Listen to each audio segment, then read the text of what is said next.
we're going to spend just a little bit of time talking about my demonetization experience, because that's not really what this channel is about. And then we're going to move on to the stuff, the reason why why Windows support providers from all over the world flock in single digits to this channel. Here.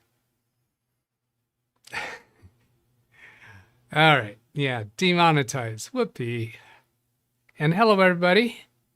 I've got confirmation of, actually, I did not look at what you might call it, the speaker bot audio indicator. So I'll just do an exclamation mark Y and watch that here. Why, certainly.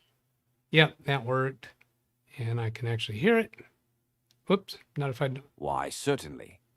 Okay, there, I got enough there. Bingo, bada boom. Yeah, so I'll bring up that email. Demonetized a couple days ago. Not gonna lose any sleep over it. But I got to go on record with what it is. Okay, here we go. Email time. Hi, Live Windows Training-DougBetts, our team of policy specialists. It's a team, right? If you believe that, I got a oceanfront property to sell you in Arizona. Reviewed your channels, Live Windows Training. We found some of the content on your channel is not in line with our YouTube Partner Program policies. As of today, your channel is not eligible to monetize, and you will not have access to monetization tools and features. So I can't even see how much I made in the past month or whatever. So that happened on November 12th, 3 days ago. While your channel is demonetized, you should not try to monetize new or existing channels to get around these restrictions.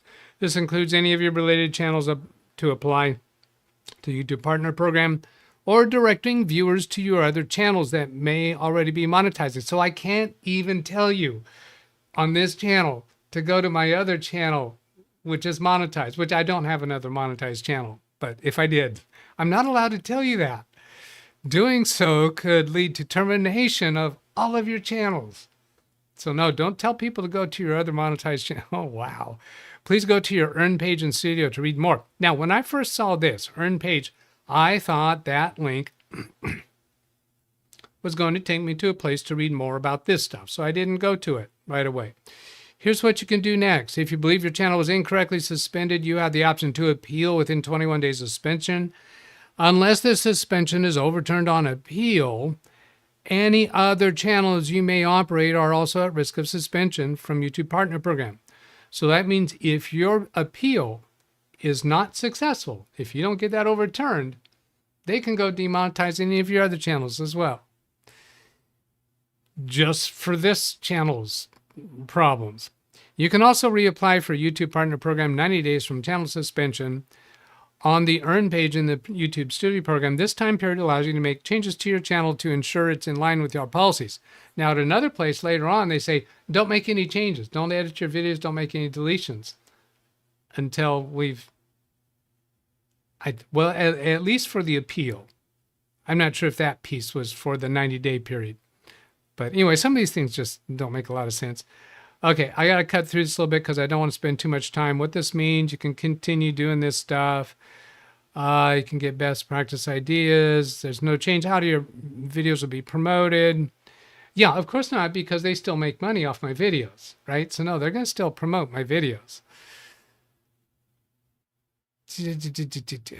So that's enough for that for now. Let's go to this Earn page, and we're almost done, because this isn't the stuff that this channel is about. So I don't want to spend too much time here. Your channel isn't earning right now. Reused content. Yeah, Civi Manor. Now that team of specialists, how many of them were AI or automated? Reused content. They're telling me here exactly what is going on. What is going on?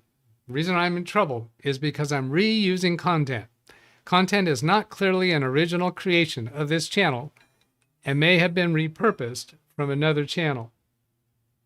Okay, so that's it. this whole fake thing here that I got from somebody else's channel and my body, it's not me, right? Tim, I know no, I'm not doing that. Better way to do it. Let's continue with this. Content is not clearly an original creation of this channel and may have been repurposed from another channel. But is there something else? From another source without adding significant original commentary, substantive modifications, educational entertainment, or value, your unpaid earnings may be withheld in accordance with the YouTube Partner Program terms and applicable policies. Example is what is allowed to monetize. Now, I was surprised that this is a little more permissive than I thought it would be. A lot of my stuff is permitted that I thought wouldn't be in my trailers. But it's got to be something in here, right? This is what's not allowed to monetize. So 5 items. Short videos you compiled from other social media websites. Have I done that? Yes. My trailers. They are not monetized though.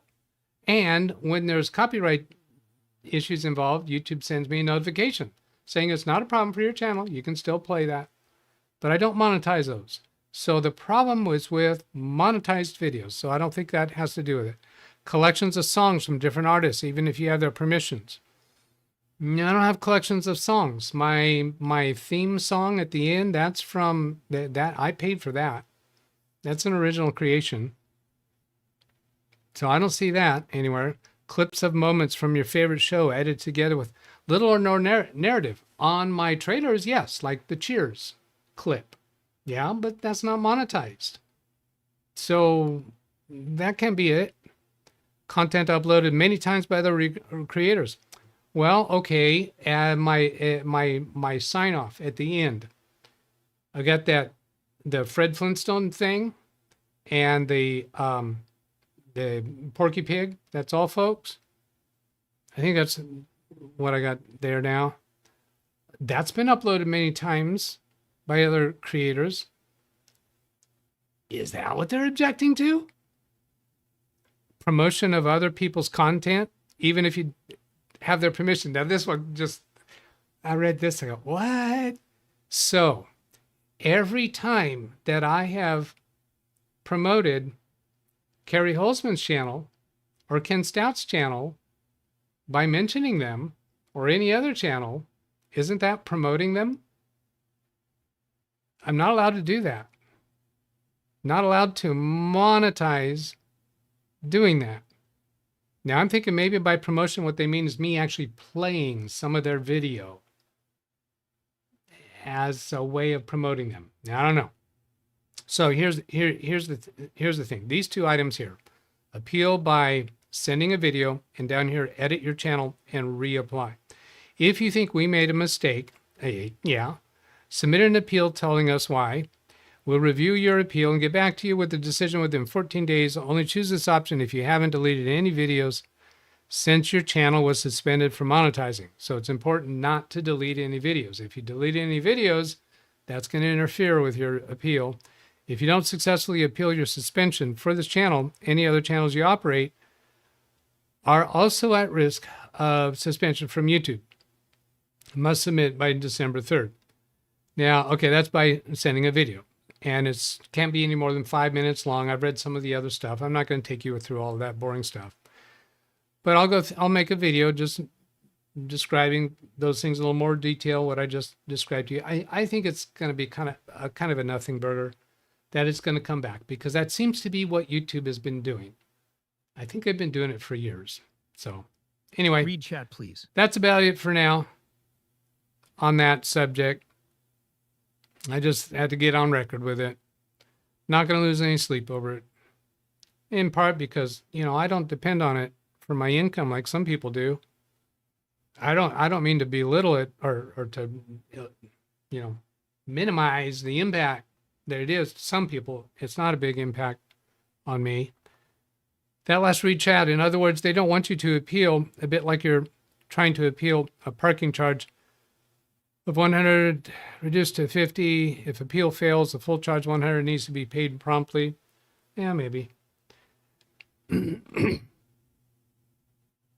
So, I'm kind of tempted. I'm not going to appeal right away. I'll let it go for a while. I don't think it'll automatically come back. I'll do the appeal. My suspicion is I'll do the video. They won't give me any feedback on it. They'll just say, you're reapproved. And then I have to go re-enable the monetization and everything. All right. So, topics. Did I catch all of the read chat, please? Hi.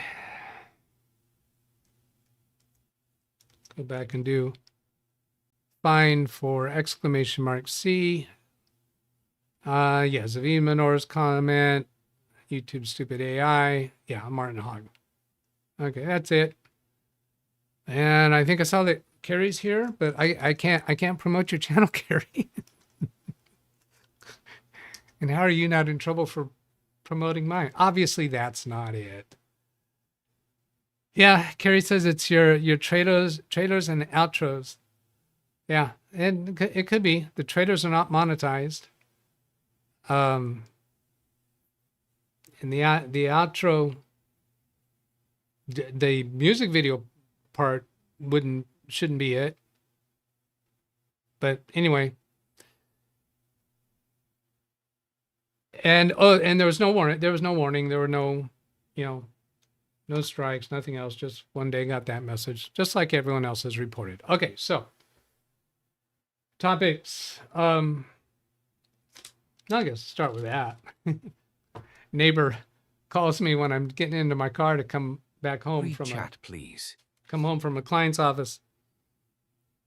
And he bought a new computer and wants me to do the thing that you computer guys do to set it up. So I go over to his house and do all that. I did that for him, I don't know, 10 years ago on the computer that he's now moving away from. And I'm thinking, oh, what am I going to charge him? It's neighbor. And then I was thinking $40, $60. And we get to the end there and he pulls out $200. I said, wow, that's very generous. Thank you. He way can afford it. So. Yeah, Arnold Albert, the spamming in chat is Darren Gilholm and trying to boost himself in the YouTube placement. Darren, I gotta let you know, some people are not liking that, not enjoying that. All right. Yeah, there's more stuff. Your neighbor works for YouTube and feels bad. Okay, other stuff. All right, I did a different little different variation of a clone operation this last week. I made videos of it, but I don't have those put together or curated in any way that I can show you. So I'm just going to give you the story. New client, and I got another new client this last week. We went through all of their computers, essentially onboarded them, I guess you could call it. But one of the computers is more urgent than the others. She thought that we were going to have to replace all of the computers for Windows 11 computers, but I found that actually 3 of them were upgradable. So, and one of those 3 needs a larger hard drive, a larger storage drive in order to do the upgrade, because I think it's not, that one's not failing updates. But the one computer that was pretty urgent was no, I don't have it here. It's an HP, one of those small compact computers, not the real small ones. And it was out of disk space, would not do Windows updates anymore, and would not work very well with remote. That computer was specifically for a remote employee to connect remotely to and do work, mostly QuickBooks related work. It's a enrolled agent office. Basically means enrolled agent, they can represent people in front of IRS. Not actually a CPA, but focus on taxes. And of course, they do a lot of other bookkeeping things. This computer had what would it be? 128 gigabyte drive. Look at properties. It actually says it was 110 total space or 115 total space, whatever. And yeah, Carrie, I'm thinking that more likely might be what it is, but Flintstones would be in the public domain, I think. Anyway. Yeah, I gotta stop going back to that. I don't want to make this show all about that demonetization stuff. Focus, Doug, focus. So it won't even do updates. Now all of their computers sign in with Microsoft accounts. But it's a little more complicated than that. Because they all sign in with the owner's Microsoft account, the same Microsoft account. And it's not the Microsoft account that the owner uses for her personal email. It appears to be a Microsoft account that possibly was set up specifically for logging the computers into Windows with the Microsoft account, and that nobody actually uses that account. In fact, when I got down to, I asked, okay, now what's the password for this Microsoft account? I explained the email address to her, and she says, oh, it's this one. I already told you. No, it's not. It's got not 2 E's, it's got 3 E's at this portion of your email address. It's a different email address. They added another E at hotmail.com. She had no idea what the password was for that. Well, we eventually figured it out. Yeah, Jim, no room left on the drive.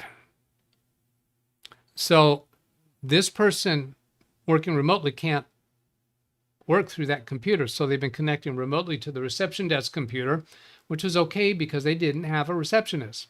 Now, when I first did the onboarding, they didn't tell me that the new receptionist was going to be starting the next day. I'm not sure if it was the next day or 2 days. But anyway, it became apparent that we needed to replace this one right away. Because for the rest of our computers, I said, I'm sorry, you're going to have to wait in line behind the other offices that I already have their computers and need to get them installed.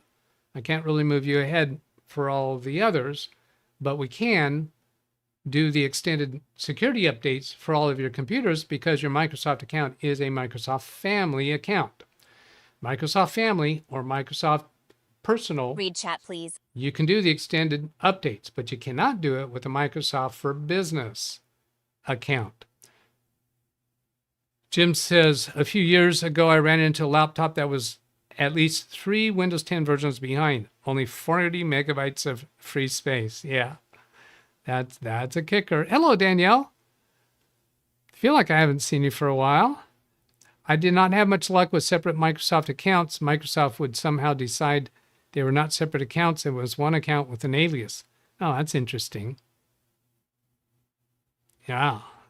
I'm thinking there's a way to do that maybe didn't do it quite right. Anyway, don't get distracted, Doug. Focus, focus, focus. So my intention is to clone because there's several configurations on, not a lot of software, a few different editions of QuickBooks. They use QuickBooks Desktop 2024, which is an accountant edition, not the consumer edition. That is still a valid product. They also have QuickBooks Accountant version. Listen, I said accountant. They also have QuickBooks Enterprise version. And what was the third one? Seems like there's a third one. I can't place it. Maybe it was an older desktop version for their clients that they support that have that. And it has a configuration for their peer server connecting to it. And it has configurations for their remote connections, which at that point, I wasn't clear which they're using because they had one of those, that remote connection one was, I think it starts with a T, that seemed to have some security issues, at least for a while there. And they'll cut you off if you're using it for commercial purposes. TeamViewer, thank you, Tim. And they also have Google Chrome configured for remote connections. And turns out that's the one that they're using. And I haven't even tried doing that, so not quite sure how that even operates. And whatever other configurations I didn't know about. So I wanted to do a clone operation. And now I'm thinking, oh, that's interesting. This is the digital license for this computer would be stored in that Microsoft account that is shared between all of them. So I did some research on it, and it turns out I'm okay. So I cloned. This all went successfully.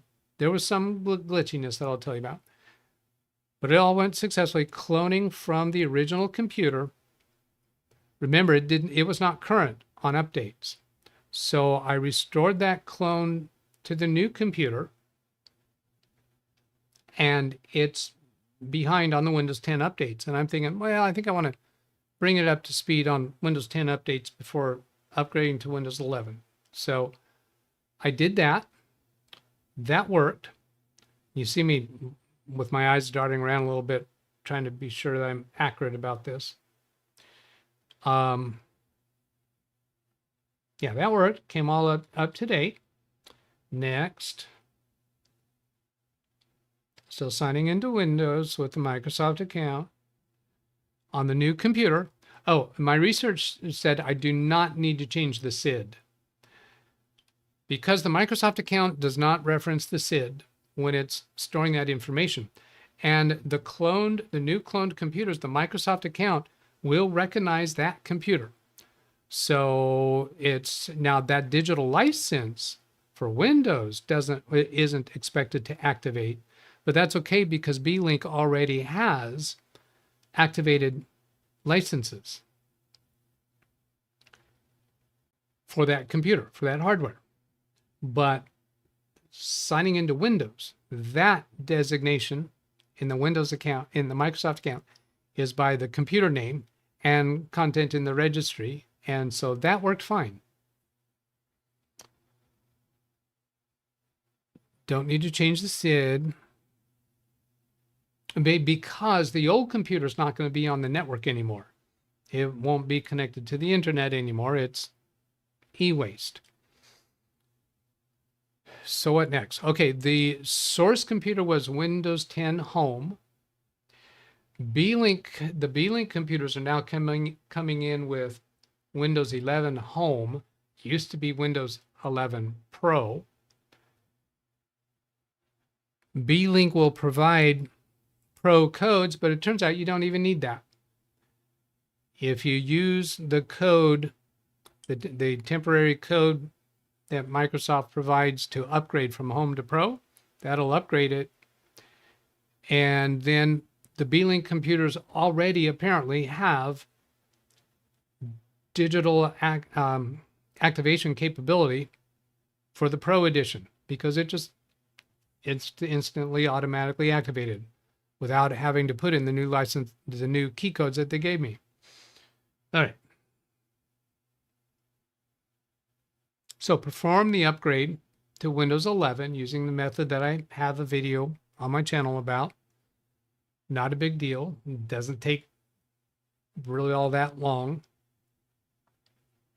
I already have the drivers for B-Link computers exported. So I have to import those. And we've gone over that technique before to get all of the device manager elements correct. Then Windows 11 installed. Let's see, that was 25H2 because I downloaded the ISO and then mounted the ISO image. I did not copy it to a thumb drive, just mounted the ISO image from the downloads folder, ran setup from there, performed the in-place upgrade. It will work perfectly. Made an image backup of the computer. I've made 2 or 3 image backups of the computer during these steps. So if something goes wrong, I can go back to that point, take it back to the office, plug it in, accesses the share. Actually, no, it didn't. It did not access the share, but that symptom existed before I did the clone. They neglected to tell me about that. Their programs worked. I remapped the shared drive. The remote connections all worked. The desktop is completely the way that they wanted. It was a dual monitor setup. So if we had not told the person that we upgraded the computer, if she didn't know that we had put in a new computer, she would not have known it. She would have noticed that it's upgraded to Windows 11 because the taskbar is different. So the thing there that was interesting to me anyway is it's how they're not only they're signing into Windows with a Microsoft account, but all of the computers are signing in with the Microsoft account. Now, if you have a Microsoft account, family or personal, you can share it up to 5 other people. So a total of 6 people using that one account for $99 a month. Each of them get 1 terabyte of space.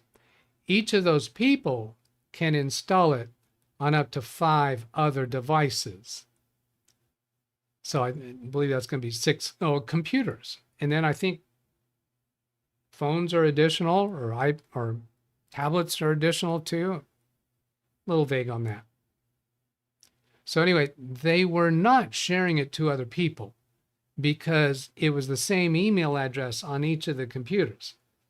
So there's 1, 2, 3, 4, 5 computers in the office. And yeah, they're all using that same account. So she's, I think, got one more device that she could use that account for. Now, she could send an invitation to the other people and let them use her Microsoft account with their email addresses. Something I have not looked into yet about this twist. This means the Microsoft Word and Excel are using the same Microsoft account.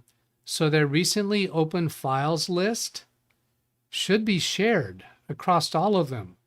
They go look at recently opened files, they're going to see what files the other person has opened, including potentially files that the owner of the business might not realize they all have access to or can see that easily. So I need to talk with her about that. Greg says, so now if you have questions, you ought to hit me with an exclamation mark C. I'm about done with this subject. So if you have questions, maybe you put them in here. I'm not going to go try to find them all. So they are using these Microsoft sign-ons to get Microsoft 365. I don't really know what was the genesis for them signing into Windows with the Microsoft account.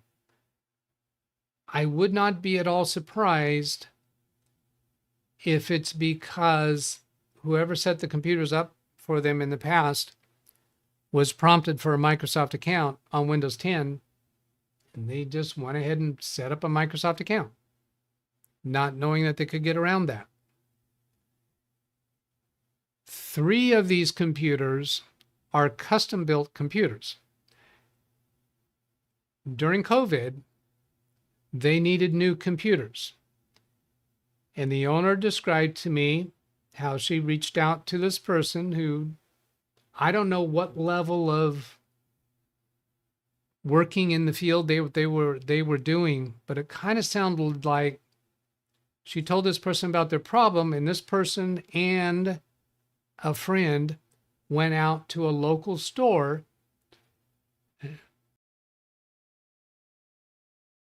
bought the parts, and built these computers. These custom built computers are every bit as wide as Big Beast. They have plexiglass side panels. They have RGB. And they're tucked away under the desks and under tables to where you can't even see the sides at all. So that's a little strange mix, that the person was knowledgeable enough to build computers, but not knowledgeable enough to sign into Windows with a local account. Because as Greg M. saying here, you don't have to sign into Windows with a Microsoft account in order to use the Microsoft 365 apps. Totally unrelated. Well, sort of related, but not needed. You don't have to sign into Windows with a Microsoft account to use the Microsoft apps. Not at all. Now, she did not know that she had a Microsoft for Family account, and she didn't know the ramifications of it. So we went into, let's see, I'll click on here, just come down here. Now, of course, it was Windows 10, but you can also get on Windows 10, get to the place of My Microsoft Account. Just go into that, get to subscriptions, and found that it was Microsoft Family Account. So we did find what computers she was sharing with and what users she was sharing with. And it seems to me there was one user. We didn't go look at that much. And obviously somebody else did that for her. So I thought all of that was an interesting variations and twist. Scott, doesn't seem to be a very secure way to set up an office. No. And I have begun teaching security issues. There was a point where we went to reset a password. And she says, well, just use that same one that's over there. I said, I really resist using the same password, because if any account gets compromised, then the bad guys out there will use that password on all of your other accounts. And before you know it, you've got a major security breach or identity. Your identity's been stolen. People are setting up credit accounts in your name, causing all kinds of problem. Even ransoming for getting your information. If they get in there, they can get access to your Microsoft Office documents, find stuff in there that they can ransom. Not good at all. It needs to be unique passwords. So that seemed to take some effect on her. So that's going to be an ongoing down the road thing. And also we were dealing with backups. We wound up buying 4 licenses for Macrium Reflect. And the reason for that is that we can configure it so it sends me emails every day letting me know that it's successful. And I told her, at this point, I'm not charging for that monitoring service. I probably should, but it's more important to make sure you're getting backed up. And it's not all that time consuming for me. I get all this flock of emails and they're just success. It's easy to spot a failure. So I just click and then shift click. They all say success, delete, or usually I think I flag them as red rather than delete so that I have a record. And so we did that for 4 of their computers. The Macrium Reflect gives a really good deal on a 4 user license. Oh, let me put something else back about that upgrade procedure. I was pretty sure I had this right. I went and checked when I was asking myself about the SID issue. The Macrium Reflect restore to new hardware, to different hardware, which I did use, does not change the SID. And my research indicates that Acronis does not either, but they did or do have an enterprise version that does that. but the research said that it doesn't have a very good reputation of working very well.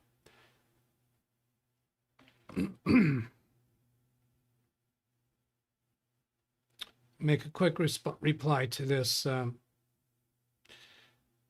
client who forgot his password, because I don't want him to reset his password, because one of his employees has access to his account. So then we got to go fix her stuff. And then we got to go fix his phone. Oy. And then his tablet. So he did a voice message, voicemail.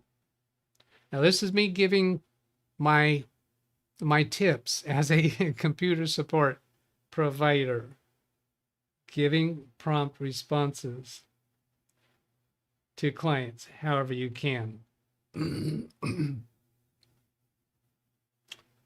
I did this.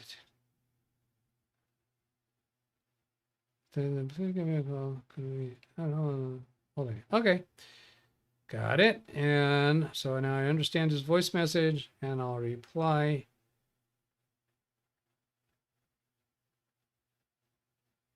Oh, I see why you did that.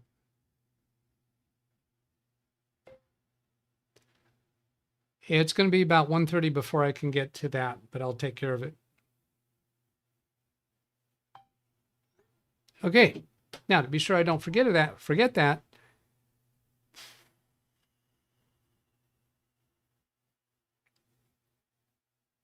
Ziggy set timer called fix email password for 2 hours. Fix email password timer, 2 hours, starting now. Yeah, there we go. I set myself reminders. I do not trust myself, especially for something I decide during the show that I need to do later.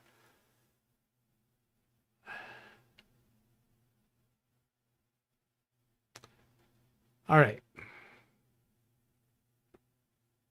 I think was I in the middle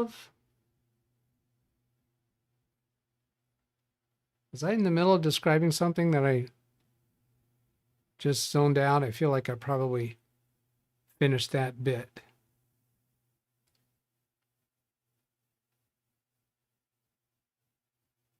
Okay.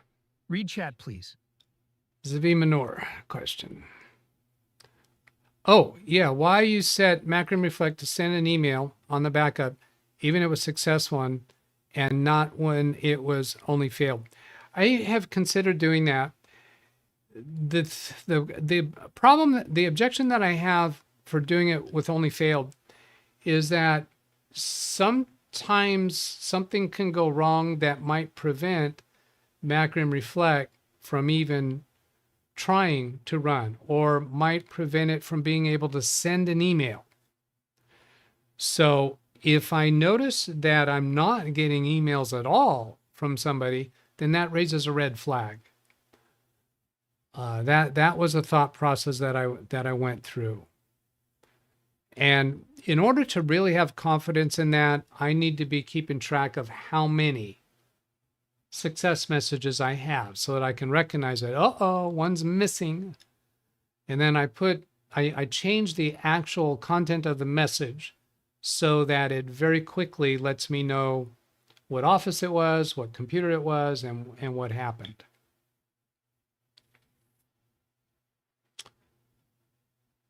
Thank you for the question, Zavi. Yeah, because I haven't given out anything yet. Oops, gotta do that right. Oh, I am so eager for me to get this fixed to where it's going to be so much easier to do this a little bit. Okay.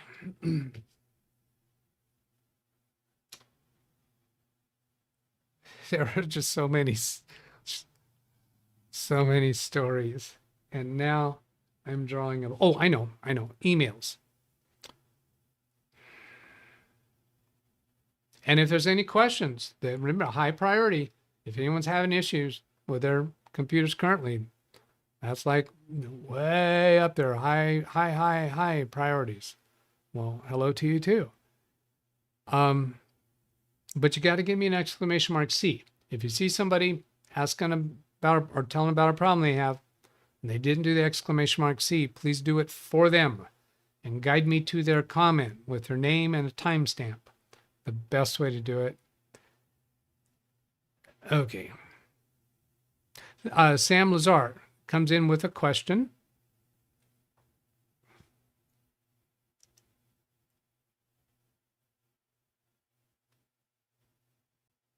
Here we go.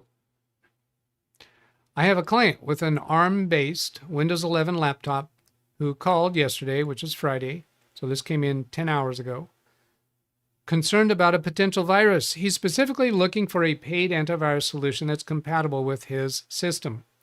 I've already suggested doing a standard check, a manual review of his system, and a Windows Defender scan, and assured him that Defender is robust. However, he's set on having a dedicated paid antivirus for extra peace of mind. My usual go-to for on-demand scanning excuse me, is Malwarebytes free, but I'm not as familiar with the paid AV landscape for Windows on ARM. What would you recommend for him? I am seeing him on Monday. Well, I don't spend a lot of time in that environment either. So what we're going to go do is demonstrate what I think any Windows support provider ought to be doing is lean on the AI. Use the tools that are available to you. And yes, the AI can be wrong a lot, but it can be right a lot too. And it's not too hard to distinguish the difference. So here I just did a copy and here's a paste. I'm not going to reword any of that. Yeah.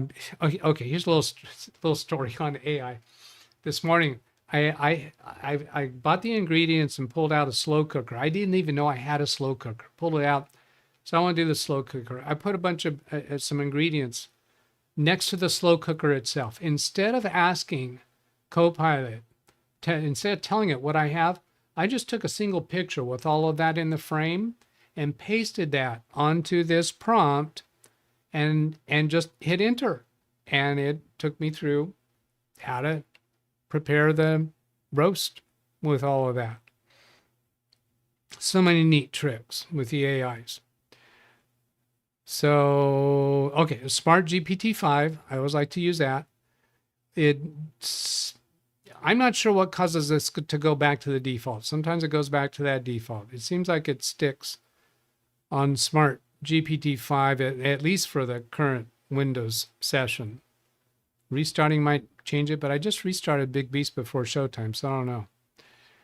Short answer, the best paid antivirus options currently compatible on Windows 11 on ARM are Bitdefender, Trend, Micro, Maximum Security. Both vendors have confirmed ARM support, making them reliable choices for your client. You know, I'm fine. I'm comfortable with both Bitdefender and Trend, Micro. Read chat, please. Brados, thank you for that. We'll come to that in just a moment. Let me finish what I'm on right now. Bitdefender's consumer security suite, including internet security tools, security suite, is fully compatible. See, I don't like all the extra stuff that the third-party antivirus products will do to try to justify, their price tag. It just gets the computer sluggish. And if you don't configure all that extra stuff, all those extra features they have, it's probably not being utilized anyway. So you're leaving money on the table there. You've paid out money for this and you're not actually using the features. It takes a little doing to actually use those features. Offers strong malware detection, phishing protection, system optimization tools. Well regarded for lightweight performance, which Bitdefender paid for. Yeah, I'd just say I'd have that impression of them, which is important on ARM devices where efficiency matters. Trend Micro, maximum security. The word maximum alienates me. I just says, how much stuff are you doing to justify the word maximum? Trend Micro Security explicitly supports ARM-based Windows. as of February 2025, so not for a long time, provides comprehensive protection, ransomware defense, web threat protection, parental controls. Yeah, like the web threat protection, it could easily have a false positive where it's blocking something that they need to use. And if they haven't learned enough about how that software operates, then they don't know how to go and put in an exception for that website. And then that causes frustration. They have no idea that it's their paid AV that's doing it. They have to get a support person to help them with it. Installation is straightforward and the product shows protected status once activated. Other mentions, less direct confirmation. Panda, Bitdefender, oh, this is comparison table. So community reports suggest ESET. I like ESET. Norton, I wouldn't touch any of their products, not even the one that is designed to take your garbage out on Thursdays. No, I wouldn't use it. Panda Antivirus reported to work under emulation, so not great. Bitdefender, Trend Micro, ESET, and Panda. So looking to me like Bitdefender and Trend Micro. I haven't heard a read chat regarding the antivirus choices. Barados was on an issue that he's having. Practical guidance. Since your client is set on a paid solution, I'd recommend Bitdefender Total Security or Trend Micro Maximum Security. Yeah, so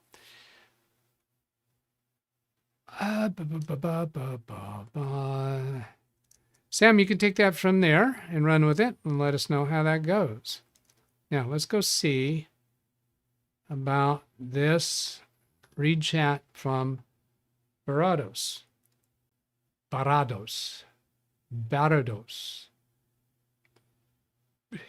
Get really Americanized of it. Barados. Maybe it's a play on the DOS operating system. And I'm just messing with you. Don't pay no mind to the man behind the curtain. I have a Surface Pro 8. Oh, sympathies. And recently, I'm joking there too. I had a Surface Pro. I still have it. I don't get to use it because it's like second generation. I have a Surface Pro 8, and recently since updates, my battery life drains rapidly using Windows 11 25H2. Any thoughts other than the latest updates doing this? Thought about resetting Windows. Read chat, please. Oh, Martin, I got to talk about that mouse and keyboard issue. So I'm going to come to that after we finish with this one. So I have thoughts already starting in my mind, but I so commonly now, I'll just go ask, because I can read through the things that it says, and I might say, oh yeah, let's do that first. Rapid battery drain on Surface Pro 8 after Windows 11 25H2 isn't only caused by the update itself. It's often linked to background apps, driver conflicts, power settings, or features like location tracking and Bluetooth. Resetting Windows is a last resort. You want to try targeted fixes first. Now, I'm going to speculate that what I'm about to say is not in this list. But I'm going to guess that your operational habit is you shut the computer off. Maybe it's plugged into power so that you know you have battery. And then when you need to use it, which might be infrequent, you go out somewhere and it's unplugged and you turn it on and you're running on battery. Not a good idea, in my opinion. Let's see, Brado said correct that, but you didn't give me an exclamation mark C, so I'm not sure what correct you were talking about there. What did I say that you said correct to? Yeah, I don't know. trying to think what that might be. If you can give me an explanation, give me an exclamation mark C, please. You're not interrupting me. I'm going to change it so that you're not actually interrupting with the verbal speaker bot thing. It'll just be an on-screen notification and maybe a ding. Maybe the ding will only be in my ear. Yeah, but here's what's happening. Rud chat, please. His name. Oh, it's about his name. Oh, a play on the word DOS? I had, or it may be one of the other pronunciations, but is it a play on the word DOS? Is that really what you were doing? You can do an exclamation mark Y for yes. Oh, he says yes. Wow. All right. I'm surprised. 2006, was that some kind of a landmark day for DOS, or just when you came up with that name? That Doug gets entertained by these silly little things. You all know that. And then can he remember what he was talking about? Oh my, oh yes. Keep the computer plugged in to AC power, open it up before you go out into the field. Leave it on for an hour or so. Some computers won't need an hour, but that Surface might. Watch the, let's see, right click on the taskbar, Task Manager. See, you forgot the word. And well, you can watch anywhere that you want, but watch the CPU and memory. And when a computer's been closed for a while, been off for a while, there's all kinds of programs on your computer and background software and such. They're going to be checking for driver updates. I'll get that in. Thanks for that response, Paradas.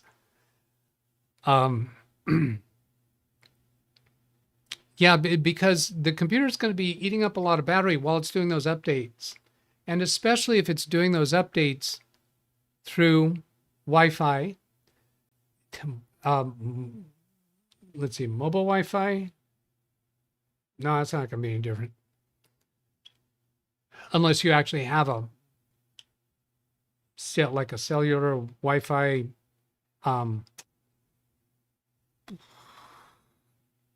Use your words, Doug. Access, it's not an access point. What's the one you have a device that uses cellular signal to get you internet access? Thingy-bob. See, somebody's gonna tell me in chat momentarily. Just any moment. I don't know what exclamation mark E is. Oh well. But anyway, yeah, hotspot. Thank you. Lawn Dog gets it. Ding, ding, ding, ding. And if I had all my new setup, I could just hit a button. Give Lawn Dog points. What I do with my laptop is I'll do that. I'll turn it on power, and then I'll hibernate it, and then go out into the field, and then open it up and resume from hibernation. I'd rather do that than doing shutdown and then turn it on out in the field. When you turn it on from a cold start, it's going to be loading all the system drivers, so that's more battery, and all the background software is going to recognize that the computer has just been turned on. Not the case in most instances, I suppose, not the case with software updates.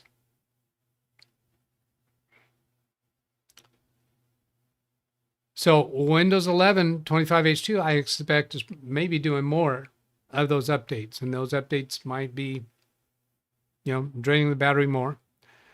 Of course, you can also go into Device Manager and will allow this device to disable power at checkmark. You take that off, that means the device is on all the time. Yeah, maybe not Device Manager. But of course, reduce the amount of things that you have down in the bottom right corner here with the system tray. I need my orange dot back. I almost did that this morning, but then I got sidetracked by doing that roast. Okay, so now what does it say? These target things first. Corrupted or outdated drivers. Drivers can misbehave after major updates. Okay, so yeah, you do the, let's see, was that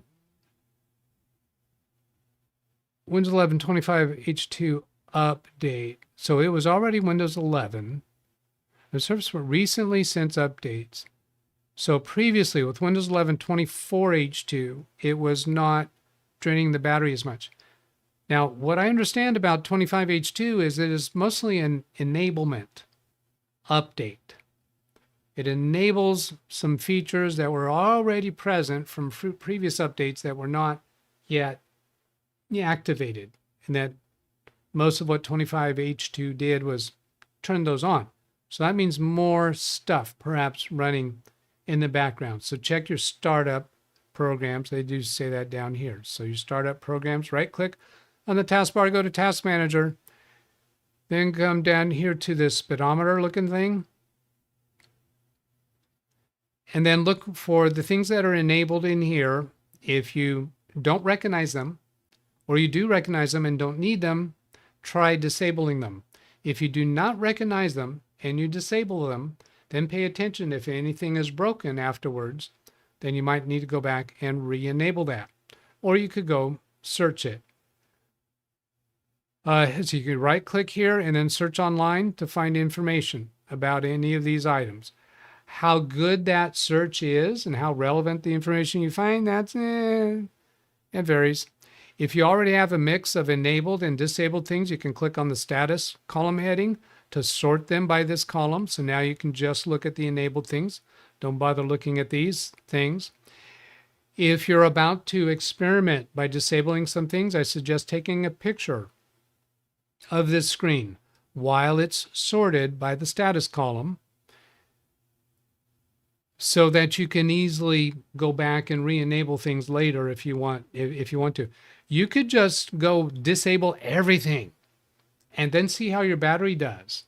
If it's better, if it's way better, then that proves to you, yes, there is a problem in here somewhere. Now here is the Windows support provider tip for when you're trying to solve a problem. Sorting them in order, disable all of them. See if the problem goes away. See if the symptom has changed at all. And then go back and start narrowing down on them. You might also take a picture while they're sorted by the name column, because that makes it easier to find things. And you could also look at the startup impact. I'm not convinced that this is very useful for your situation, because this is Windows startup and you're concerned about battery draining. You're not concerned about the startup issues. So, but if you're having a serious startup delay, then look to see if you got anything in here indicating a startup issue. What else do they say here? Background apps, too many apps. I said that. Location and tracking and Bluetooth. Yeah, disable those. Startup. Now, you might say, well, how do I do that? Okay, well, let's go.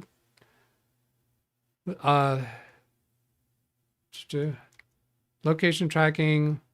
Paste it down here. And how disable.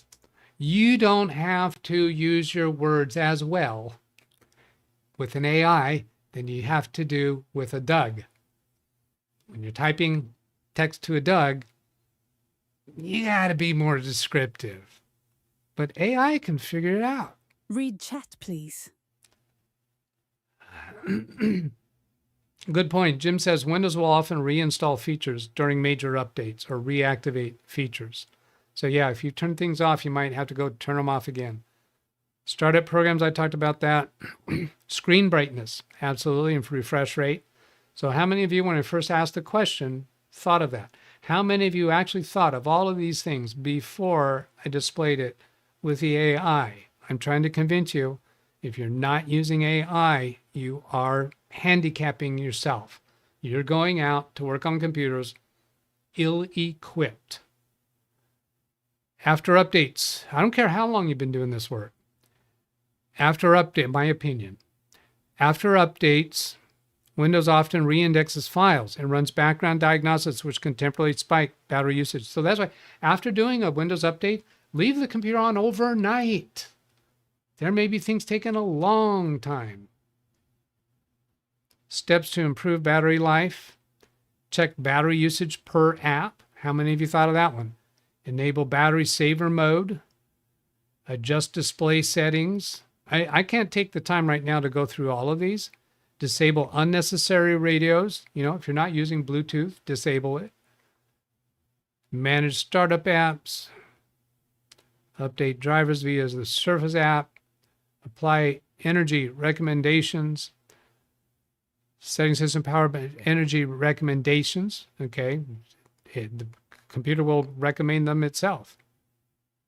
Resetting Windows should be a last step. Read chat, please. Now, if you want to go that resetting Windows, here's what I suggest you do for that. Do an image backup and then do a fresh install and see how the battery life is. If it's way better, then that proves there is something about your Windows installation. If you do a fresh install and you have the same battery life problem, then it's the battery. It's worn out, you need to replace it. Or you can do a deep cycle. I have done this. I know people claim that it doesn't. I've done it. It works. Not on all batteries. I never tried to learn that all that much. I know some of you know it, but when the batteries drain down, what I'll typically do is play a YouTube video until the computer shuts itself off automatically. Then I'll turn on and go into BIOS, setup, or go into any startup menu and leave it sit at that screen until it dies and comes down to its knees. And then wait for an hour, turn it back on, go right back into that BIOS setup. To repeat that procedure. Drain that sucker all the way down to where it's fatigued. I was in an exercise program in the gym once, and that was the way we did. Just drain all the way down. Yeah, you're all the way down to the end, then give me 3 more. Rest for 1 minute and give me 3 more. Just drain all the way down. Okay, then charge all the way up. Then repeat the discharge cycle all the way down. And charge all the way up. And then see how your battery life is.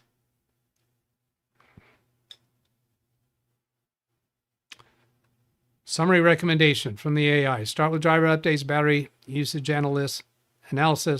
Then disable background service. I'm not going to read through all that. You can pause the video there and read through it if you want to. You can duplicate. If you want to read through anything like that, here's a tip for YouTube stuff. We're at a certain point in the video, and you want to see that more and spend more time with it. Just go duplicate the tab. In that duplicated tab, pause the video at that point.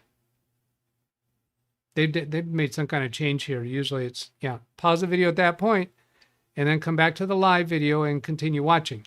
That way, when it's all done, you can just go back to this other tab and you can re-watch that area that you're interested in. Oh, get out of here, vidIQ. You a nuisance.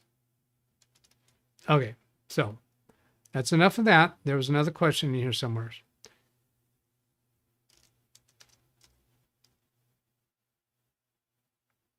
My new system is going to be so much better. Looks like you just did AI, appeal, spamming. Yeah, we did that one. And we did that one. Oh, wait a minute. There's another one.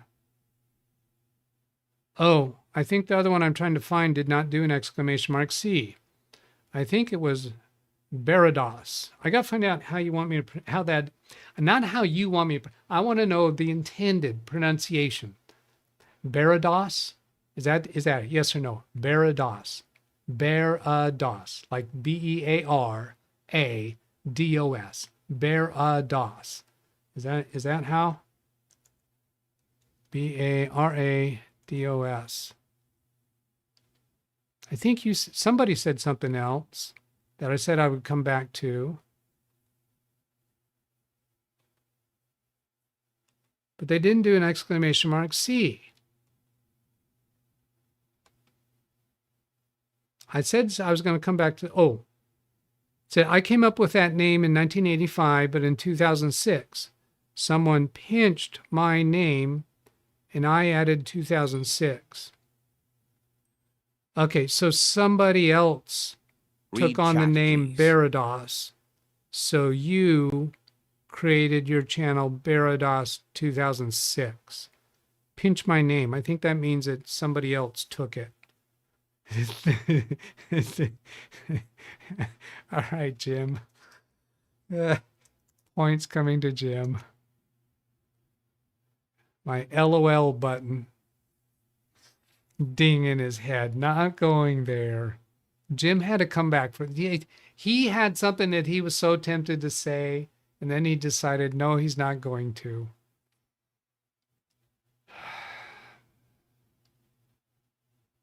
You know what? I did not have to deal with Optane at all, but yeah, that computer would have had Optane, I'm sure. I never even looked to even see if it had a. Did I look to see if it had a spinning? Yeah, it had a spinning drive. Somebody did another read chat. Barados. Not Barados, but Barados. Barados. Okay. Barados. Now, what does that mean? Barados. Could that be the name of a nightclub?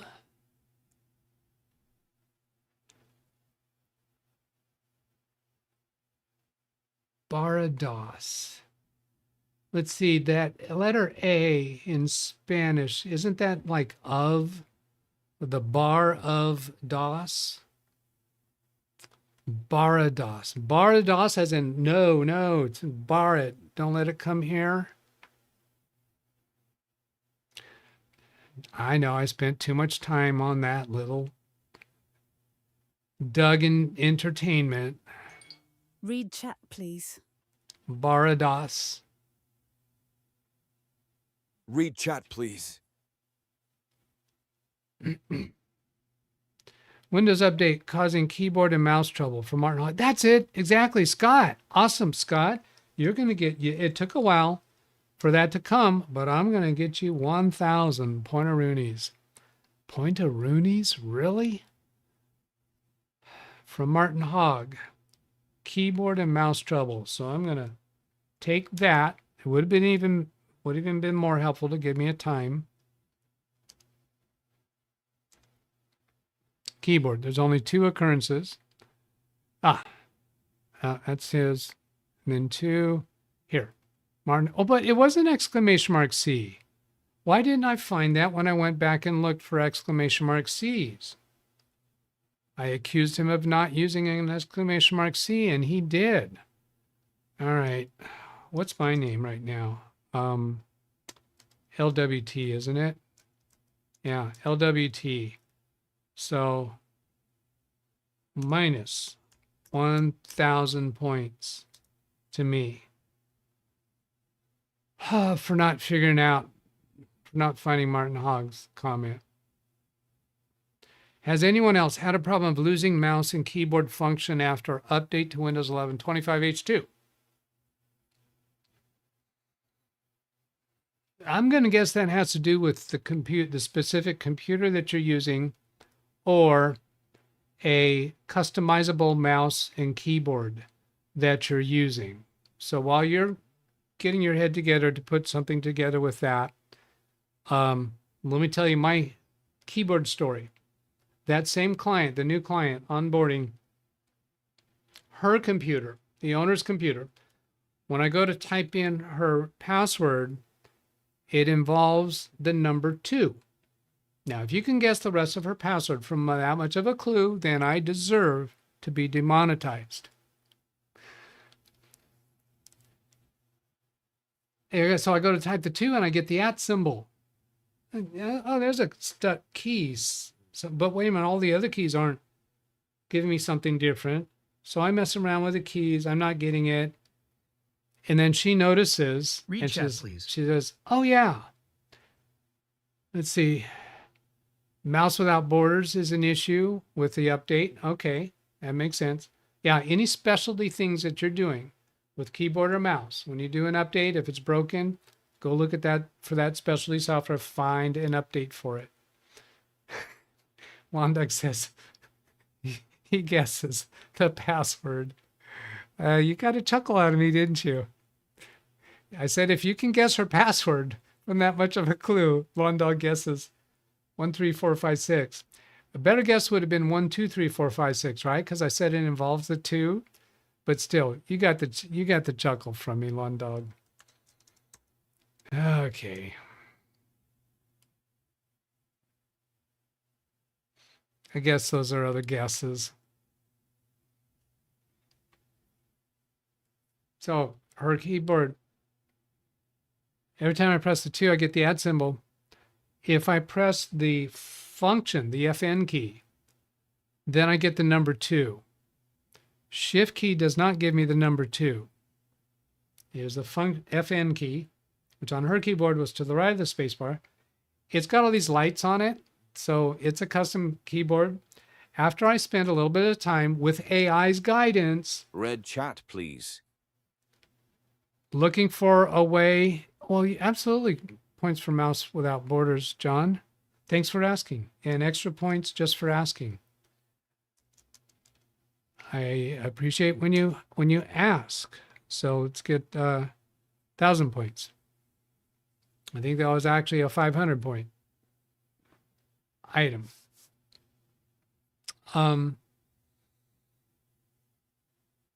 So I'd use an AI to quickly find my way to the places within Windows. And basically it's language settings, keyboard selection, but there is no longer any place in Windows to remap keys like we used to have. Now that was through Control Panel, and I'm questioning myself. I didn't actually go through the steps that I would remember from Control Panel. Well, Doug, why don't you do it right now? Windows key R, Control Panel, and then there was an option for keyboard. I think we still have that option, but I don't think there's any remapping capability anymore. No, I believe this is where it used to be, somewhere through in here, and it's just not here. So then I consider, wait a minute, I bet it has to do with this fancy keyboard. So I turn it upside down, look at the label for the brand and model of the keyboard, and I use AI to ask, how can I customize keyboards or remap keyboard keys on the keyboard with this type of keyboard? And it told me the name of the software. The name of the software I've never heard before. Started with an S. I don't know, Sinclair or something like that. Never heard of it. So I got into there, found that the number 2 key had been remapped and the / key had been remapped so that it would come up as a question mark. That might be because they're a bilingual office with Hispanic, and Hispanic uses question mark a lot, I think. But she had the Spanish keyboard available that she could switch to, but it wasn't on that. What? All right, I'll get to that. So anyway, got that fixed. Yeah, I'll get to that now. Martin Hogg says it was me. Was it you, not John Williams? Ah, you people. There he goes again, referring to us as you people. Martin Hogg. It was me. Channel activity.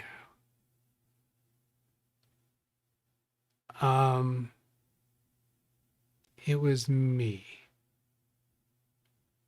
No, it wasn't. I don't know what you mean. What was you?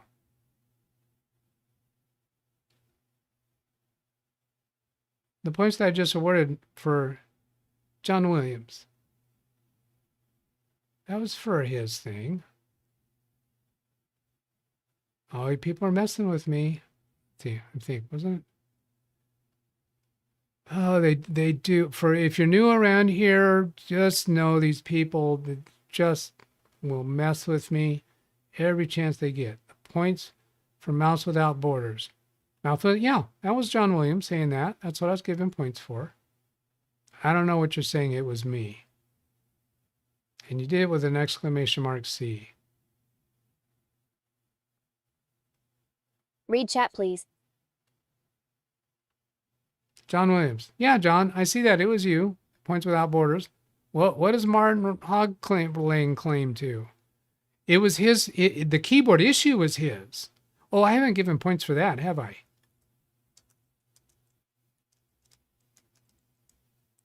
Yeah, maybe that's what he's saying. Because he's bringing the issue.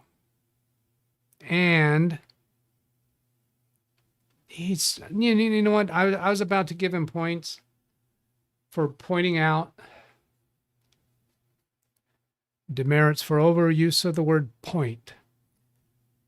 I was about to give him points for asking for points for that, but he didn't actually ask. So no, I'm not going to do it. You got to ask the right way. But you got points for bringing the question. Am I all caught up on questions?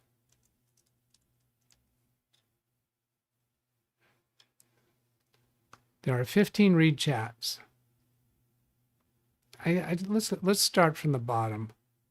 15. It was me. It sounds like a song. Yeah, I got everything. Yeah, see, the orange is, I may or may not get to that or may not notice it. So let's go see if there's more oranges. LWTDB, 14 of them.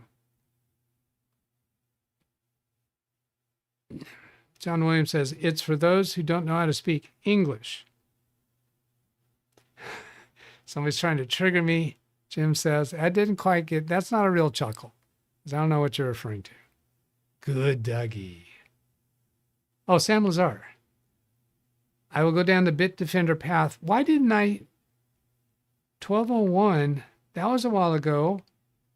I missed getting to that one. That should have come through. I will go down with the Bitdefender path with my client, the paid version. Once I have checked everything else, and my client still wants AV software. If I were in your shoes, I would go ahead and put the professional version on and check it with that. My opinion, your client is going to feel more heard. He's going to feel more respected. He's going to feel more capable. If you go ahead and comply with the request, buy the software, do the most thorough search with the Bitdefender paid version, and show them the results. And you're probably going to be able to show them that, yeah, it claims this and this and this. A lot of hooey stuff, cookies, potentially unwanted programs. These unlikely are actually causing your problem. And they're not viruses. The client was concerned about a virus. So I would go straight to the paid version that they're asking for. My opinion, they're going to like you better as a technician if you do that. If Read chat, please. you insist on doing all your stuff first, they're going to feel that it's confrontational. Again, my opinion.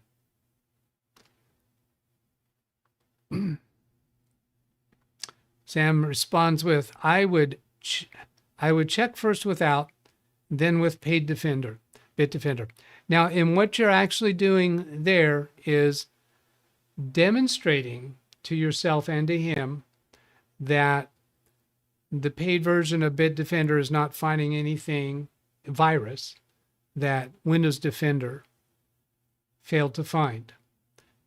There may be some edge cases out there that paid version of Bitdefender could find a virus that Windows Defender didn't, but if you get that lucky, I think you probably need to go buy a lottery ticket quick before the effect fades. If you go look at the ratings for the different antivirus products, the Windows Defender that comes with Windows rates right up there, very reasonably with the rest. And then based upon what the criteria is that they were rating everything for, they can create some criteria to push Windows Defender down to the bottom of the list. Because test results or surveys, they can all be manipulated in such a way to get the desired results.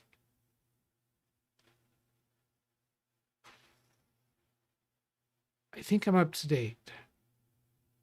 If I'm not up to date, let me know. What I mean by that is with the comments in chat.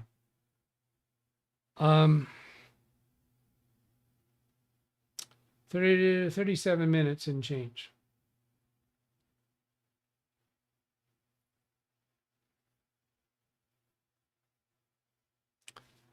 All these interesting things that happened this week.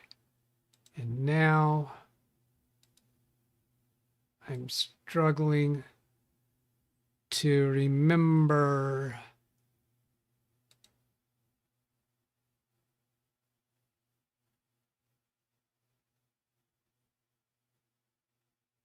So to remember what I'm doing, Read chat, please.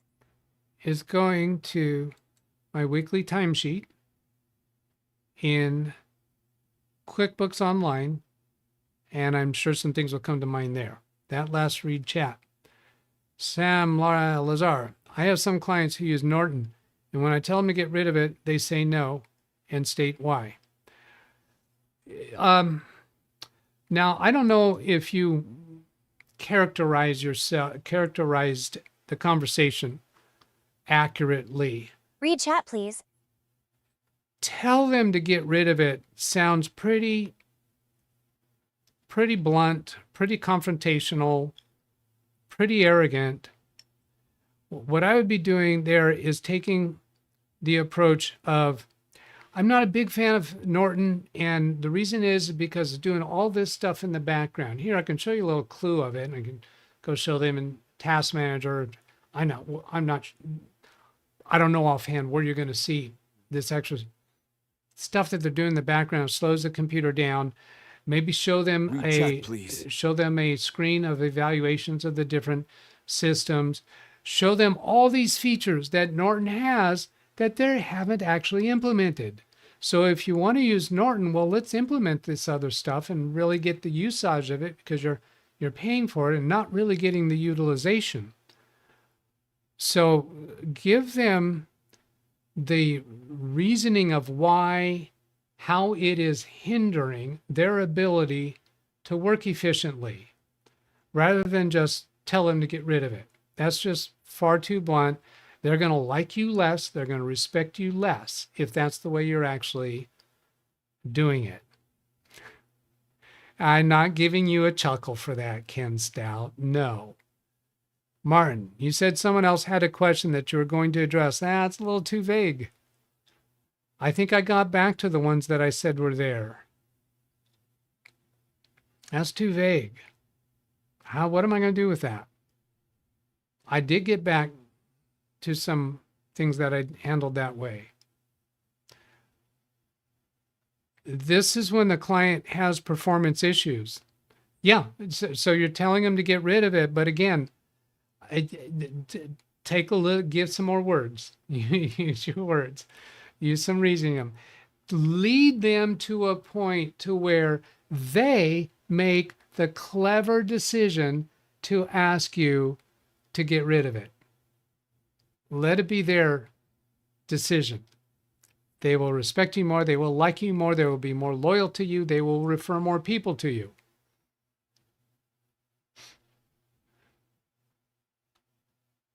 It's not sufficient to just tell them Norton is the problem. Show it to them.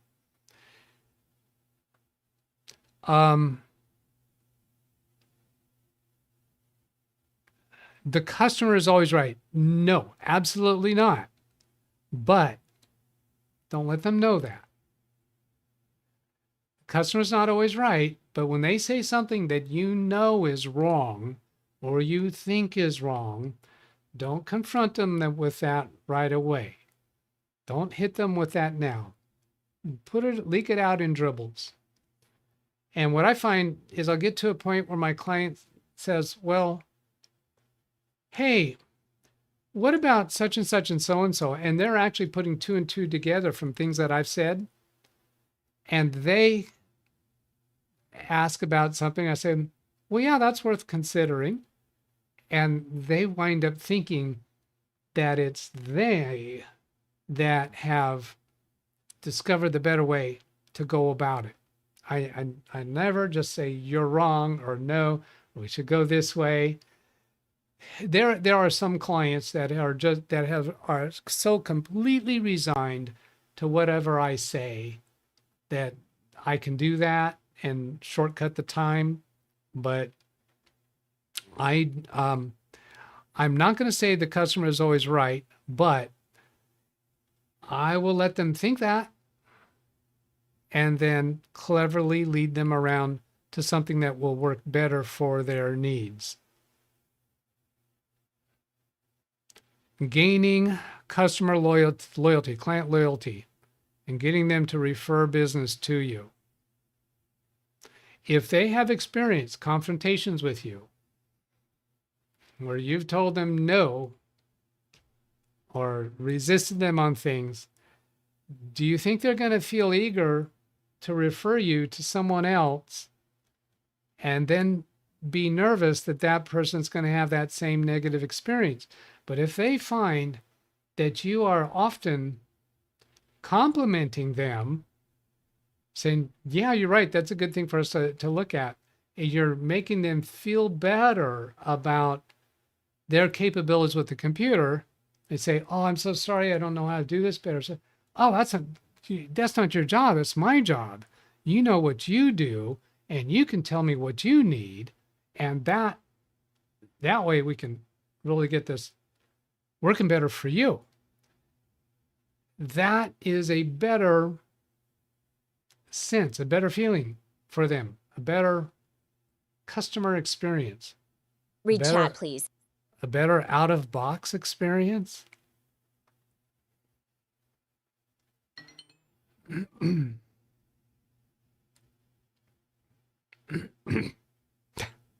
No, I'm not giving you a chuckle for that, Ken.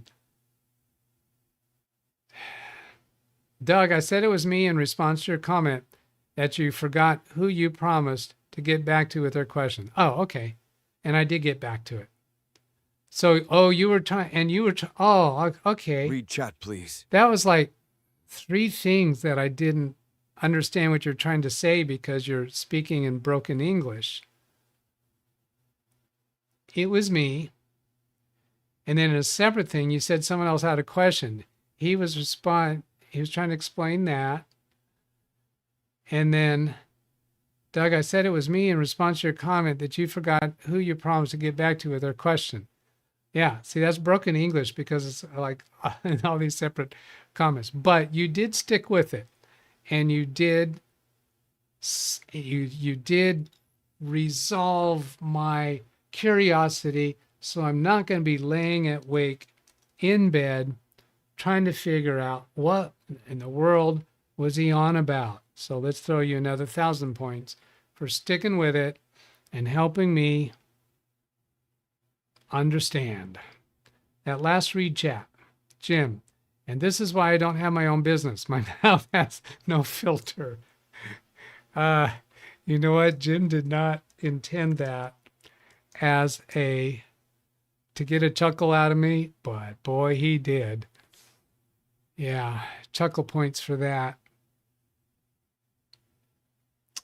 Yeah, I sometimes, in conversations and interactions with my clients, I sometimes have this Doug over here on my shoulder saying, you know what Jim would say?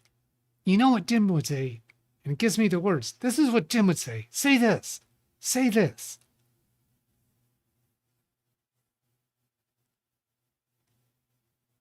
the gym on my shoulder.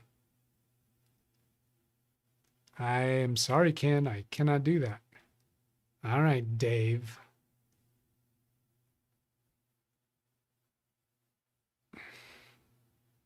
Wow, drinks on Jim for the extra points.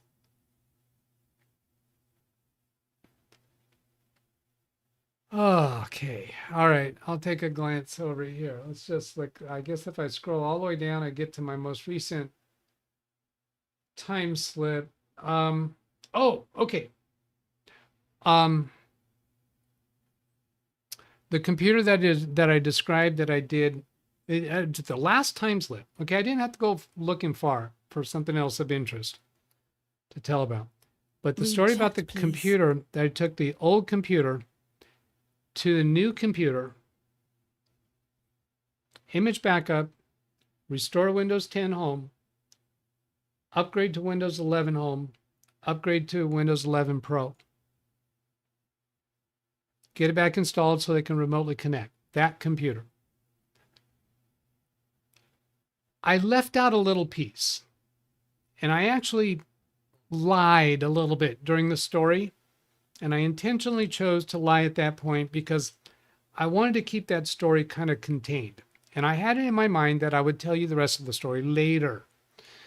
I told you the part about that I already had the drivers for the B-Link. So then I applied the drivers. I'll get to those two later. See, my new system would have an on-screen reminder that there's 2 read chat please messages waiting, and then hit a button on the Stream Deck that will bring those messages up. Boom. Oh, I just cannot wait to get to that. Got to get some client computers deployed first. So I told you I already had those drivers, imported them, and but I did that. No, that's not what I did. I forgot to do that. I forgot. I went out to the client's office and installed the computer, and right away, connect the 2 monitors. The second monitor is showing duplicate. So I go into display features to say, no, I want to extend. The option is not there. There is no option to change from duplicate to extend because it doesn't have the correct display driver. Because Doug, in his hurry to get the computer back, did not check Device Manager and was not following a checklist and forgot to import those drivers. So I'm out at the client's office. We can't get the second screen. So the person who works remotely connects to the computer and then sends a text to the boss saying, is the second monitor connected? Then I say, yeah, it's connected. Look right here. And then I realize, oh, it's duplicated. So I go try to change it to extended. Option's not there. So I go into Device Manager. Oh, crap. Doug. So I tell my client, no, I don't. And I had told my client about drivers and explain the cloning process. And I said, I forgot to install the right drivers. So I can fix that remotely. I already had remote access at it. I can go home. I already have the drivers exported. I can upload them to the computer and install them. And then that's when I found out that this person cannot connect remotely to the reception computer because the receptionist has started. And so the owner says, well, that's okay. She can just use the reception computer. And I said, well, not while there's somebody up there using it. And she says, oh, yeah, the new receptionist started today. She'll just have to work when she's not there. I'm thinking, oh, man, that's got to be a work hindrance. So we're at a point where I'm saying, okay, I'm going to go home and upload the drivers because I don't have a flash drive with me that has them. I do think I have them on this drive, but I didn't have that drive with me. So strike two. So then I said, before I go, let's go fix that login problem. Because at that point, we're having a problem with logging into that Microsoft account that has the three E's as part of the email address that all the computers use to sign into Windows.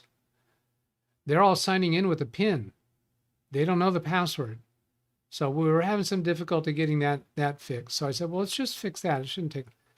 It was taking a while. So I said, while I was working on that, I said, hey, I know how I can fix that now. Those drivers, or I can fix it now while I'm here. And that way your remote person can get back to work. Because what I realized is I had another one of these B-Link computers out in my car that was fully operational, and I knew it had the correct drivers because that was a computer that I set up from scratch for another office, and that computer's going to be, that computer's going to become the base image for the rest of the office.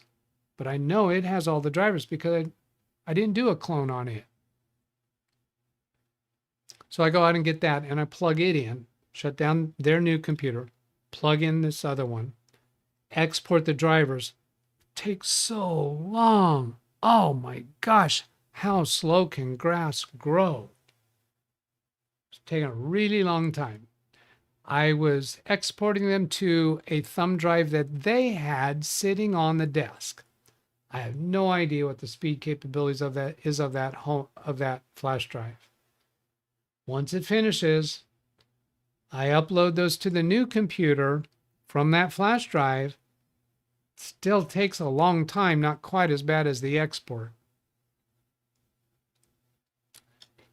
The drivers are importing.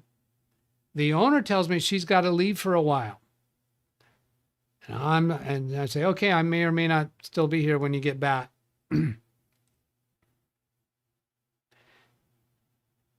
And I'm watching these things go through, and then finally, boom, I got a DOS prompt. It's done. I couldn't figure out any way to tell how far along it is in the process. If I knew how many drivers were going to be imported, it would be easier. I could know. So it finishes. And so I go, not running, but fast walk out. I'm calling out to her, calling her name, trying to catch her before she gets in the car. It's raining. So I get outside of her office door under the thing. She's in her car getting it started. I know she's about to back out, and it'll be closer access to her car window. So I come up to her car window in the rain, and she startles, rolls down her window. I said, it just finished. Do you want to have her try now? And she says, yes, I want to do that, because that way she can get to work. So she parks her car, comes in, text messages the employee who works remotely. She responded right away. She connected, tested things. Everything's working beautifully. So we just got that in under the wire. If she had left, I wouldn't have been able to get that person up. So now the question has to come. Doug, you have told us before that when a situation gets difficult, you still charge your clients.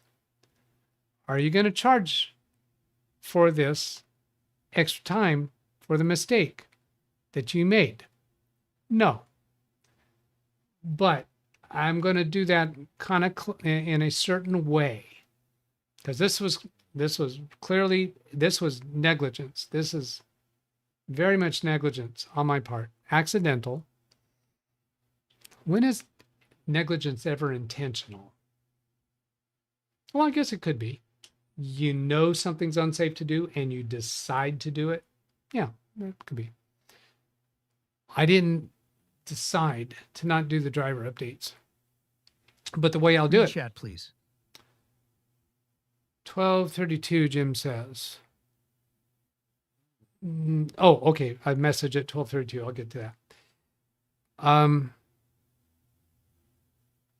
Yeah, the message will show the full time that I worked. And then in parentheses at the end, courtesy discount or time reduced by a certain number of minutes for driver's oversight. So I will tell them that. I'm volunteering them this up front. I did not tell her that in person on site. That'll just show up on the invoice. That's my technique of doing it. If you tell the client that right there in person, I mean, if they ask about it, sure, but I'm not going to volunteer it there on site because that's a little bit too much backpedaling, demeaning, pleading, lack of respect for myself. So, but I put it on the invoice without any request from the client. That enhances client satisfaction, loyalty, and referrals, in my opinion. Okay, there were a couple things to get to. Jim's is most recent, 12:32. I'll take it just because I'm there. And I remember what the other one was about. Oh, whatever the Jim on your shoulder says, do the opposite. Hey, sage advice. Very sound advice. That's pretty much what I always. Okay. I was trying not to. I was actually trying not to chuckle. All right. Whatever the Jim on your shoulder says, do the opposite. I'd say that's fair what I do. So the other one, I have no idea what he's referring to. Oh, it looks like, oh, yeah, here's the other one. Do you ever think about dyeing your hair so you look younger? Not only did I think about it, I did it. Not long after my divorce, I was out in the dating market and I got a new girlfriend, my first significant girlfriend after divorce. And when she found out that I was using one of those things that gradually turns your hair darker, it wasn't actually dye. When she found out I was doing that, she said, "No, don't do that. Stop that. I don't like that. Because it might make you look younger than me."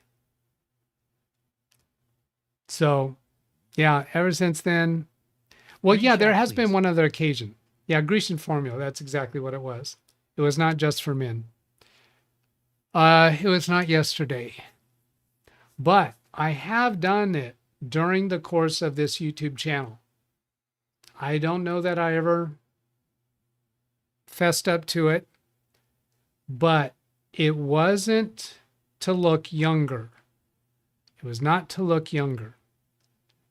What it was for is when I was struggling with these lights, this part right up here was so white at certain ways that I had the lights that you could really not tell that it was hair. Over here on the sides, you could see the hair, but here there's such a glare, such a reflection that you couldn't tell that it was hair. Still, what it really needs to be to have everything adjusted right was like this. So I did try the leftover. I still have it. Hoarder much. I tried the Grecian formula, and it did start darkening a little bit in the weird yellowish kind of way that it does. And I didn't like it, so I didn't keep it up. He already dyes his hair. You people. I think that's going to become a thing. You people.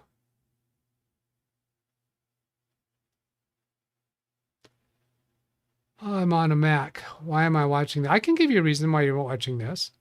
If you are a Windows Read chat, support please. provider, you could be using a Mac. But if you only use Mac, no, you still could be. If you're providing support to clients in the Mac arena, there's still a significant amount of what I cover and do that has to do with troubleshooting techniques, client relations. Read chat, please. So yeah, now I don't know if you want to watch for those reasons, but there are reasons why you might want to. If not, then don't. And if you're not going to watch, please don't be subscribed. People who subscribe and then don't watch, they hurt the channel. They do not help. You're not doing anybody any favors by subscribing to their channel if you're not going to watch their videos. Duh. Why? Because the algorithm sends your videos out first to the people who are subscribed and ask for notifications. They go out to others first at the same time too, but the focus really is the subscribers who ask for notifications. If somebody has subscribed, YouTube sends them a notification. Or if they're not asking for notifications, YouTube's going to suggest it anyway. If they don't watch the video, then YouTube algorithm says, oh, well, the subscribers don't even think it's very good. So I'm not very eager to send it out to a lot of other channels. You're not doing any favors to a channel by subscribing to them and then not watching their videos. Please don't do it. Not on my channel, at least. If this is the first time that you have watched in 6 months, please unsubscribe. You could keep watching, yes, because YouTube's still going to suggest my videos to you, even if you're not subscribed.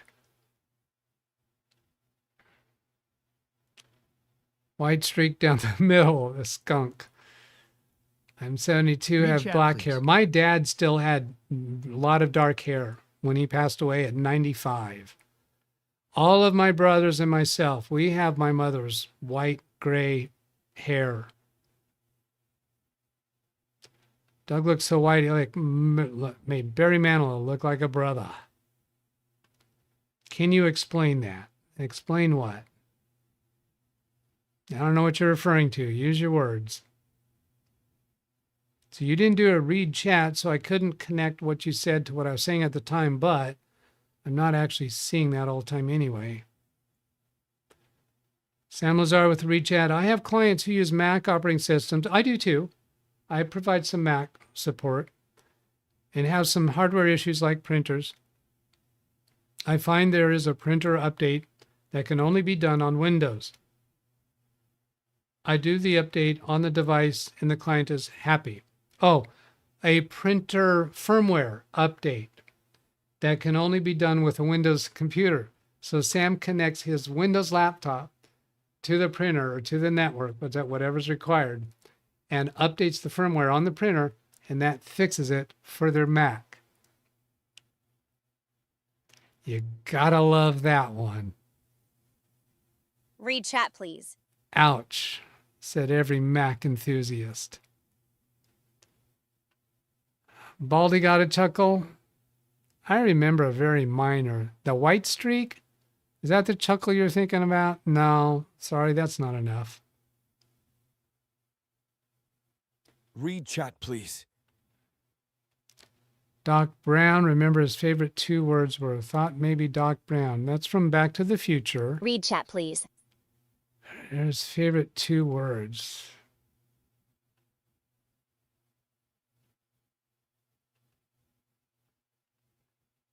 Once again, Doug says something, and I asked for an explanation, to which he did provide. Geesh, let me look it up. I don't know. Oh, regarding my thoughts on subscribers. Oh, explain that. That's what you want to explain. Why don't subscribe? Okay, so I did explain it. He asked for me to explain it before I explained it. Did I explain that sufficiently, Ken? Did I use enough Ken speak?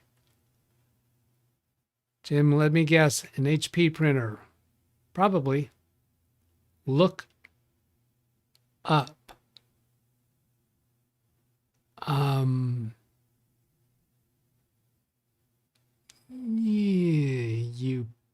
comment. Look up comment. I guess I should be happy he actually gave me 2 words on that one. He could have given me 1 word on that line, 2nd word, and then the 3rd word.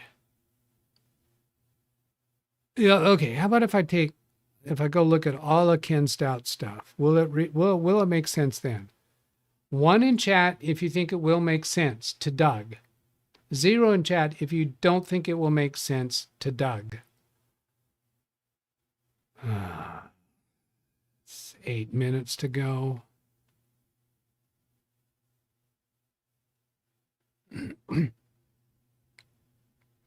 Okay, so I made the comment about don't subscribe if you're not going to watch. Can you explain that, please?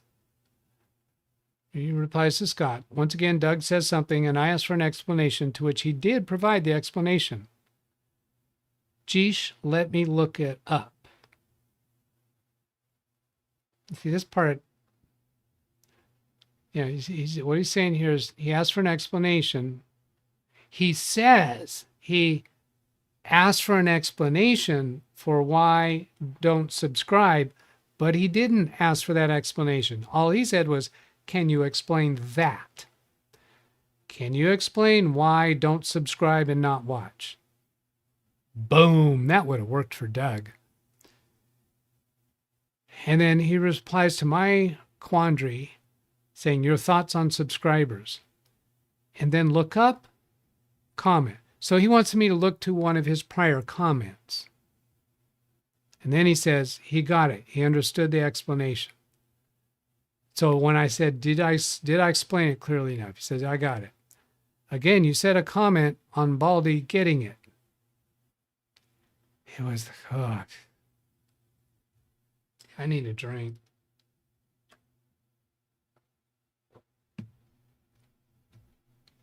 Did anybody of you Chat, please.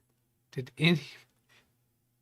anybody of you laugh when I said I needed a drink? Answers on the ceiling, John Williams said. Consent. Again, you said a comment on Baldy getting it. It was a comment on lookup for the answer.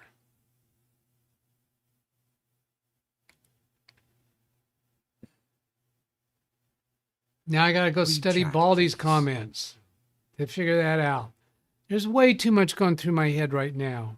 Sam Lazar, yes to drink. So he did laugh. Love your music in Star Wars? Might be a conversation with someone else. Oh my God, 5 minutes to go.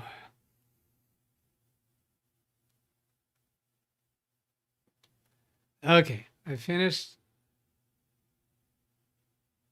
about that. Oh, on that upgrade from Windows 10 to Windows 11, I just barely remembered before going to do the image backup to go do the disk cleanup. Before doing the disk cleanup, I think it was at about, it seems like it was like around 160 gigabytes. And after the disk cleanup, it was down to 115 gigabytes.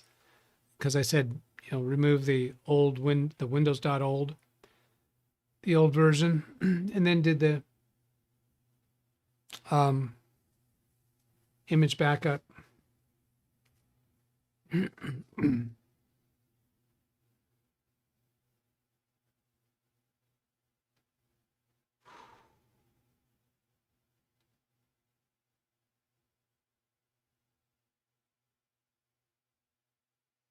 Yeah, I don't think I need to find another one. Oh, I know what I should check on. Emails. Not sure if I got through all of them.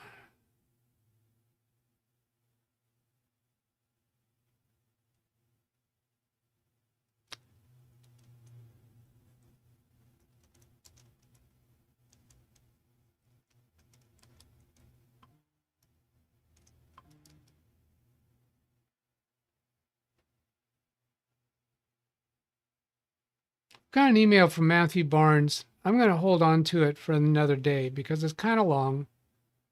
We're at the end of the show, and I don't think he's in chat.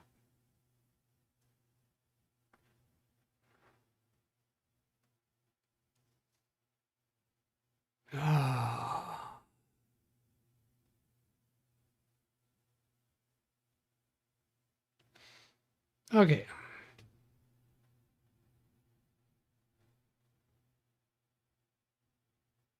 Thinking.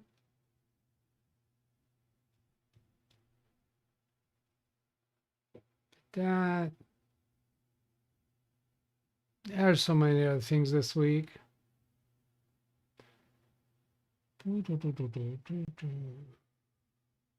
Read chat, please.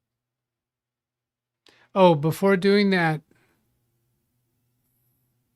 image backup, then restore.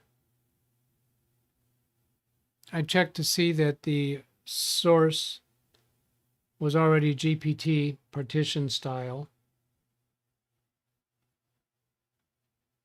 because I would have preferred to do the upgrade to GPT in place, but that computer was low on disk space. I don't know if that would be a problem. I don't think there's much of a story there. Great Scott. What? Why are you, what? I have no clue. Why are you saying that to me?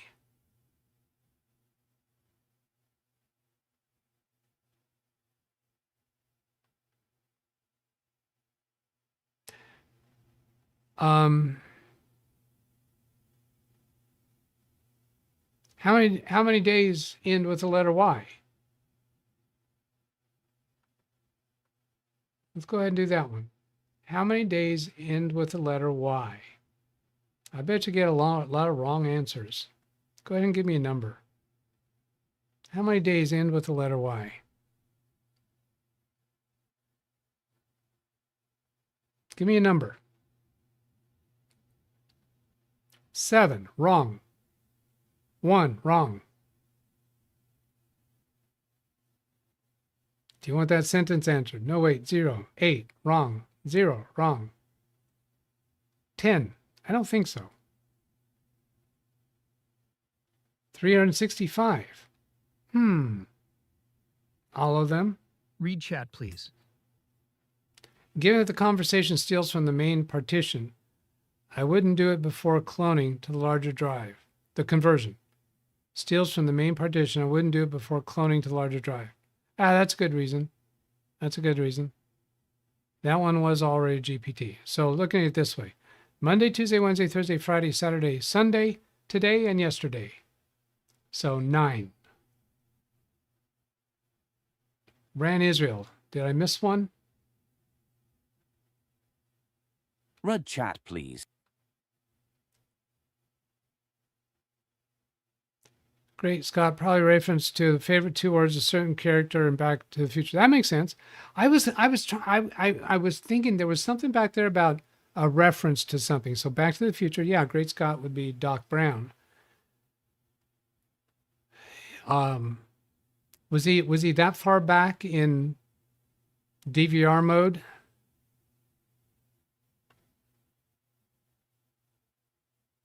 All right, let's go. Let's put this to bed. Here's the email address. You can send a story about something you've gone through recently with solving a computer problem, or send a question of an active problem that you have, and we can bring that to the show. And you can leave a comment on any of my videos. There are 2 comments. Oh, I need to find something else before we shut down. There are 2 comments out there now, but they're not asking questions. They're just, thank you for that. You're a genius, that kind of stuff. Did anybody see any advertisements today for people who usually see ads during my show?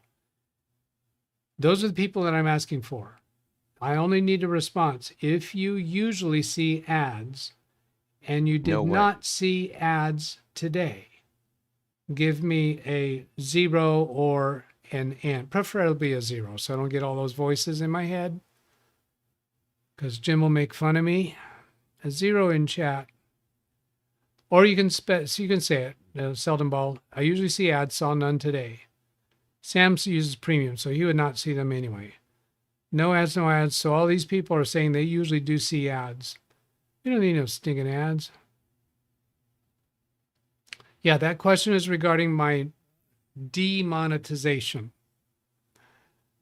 Because I'm demonetized. And I could not, when I configured this live stream today, I went to see if I could turn off ads, and I could not, because those features are not available.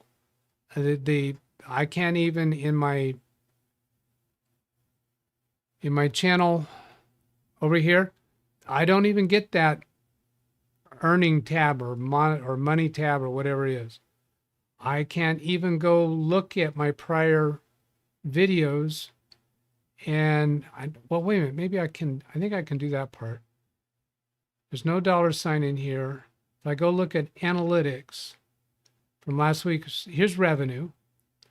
So yes, I can see the money that it previously earned. I think I said that wrong earlier today. Yeah. All right. Get out of here, Doug. You said you're going to quit. You're going to leave. So do it. Goodbye. Have a great weekend, everybody. Catch you later.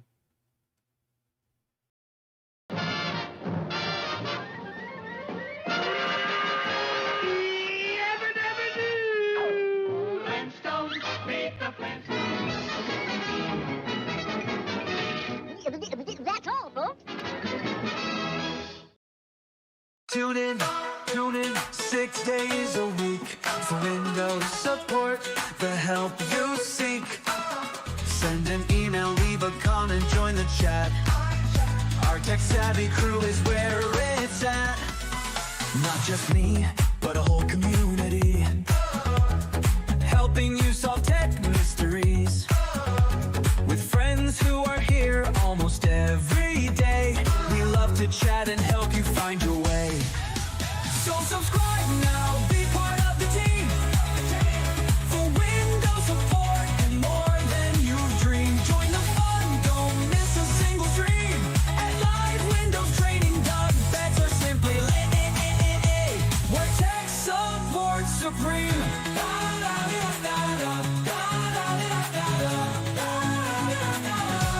Where tech support supreme.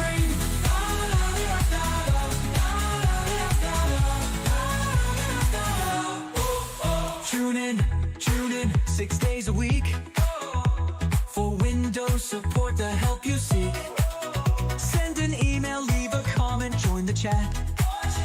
Our tech-savvy crew is where it's at. Not just me, but a whole community, helping you solve tech mysteries. With friends who are here almost every day, we love to chat and help you find your way. So subscribe now, be part of the team, for Windows support and more than you've dreamed. Join the fun, don't miss a single stream. At LiveWindowsTraining-DougBetts or simply more deeply VB, where tech support supreme. Where tech support supreme.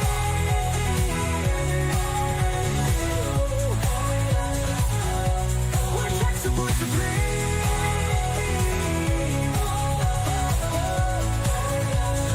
Tech support supreme.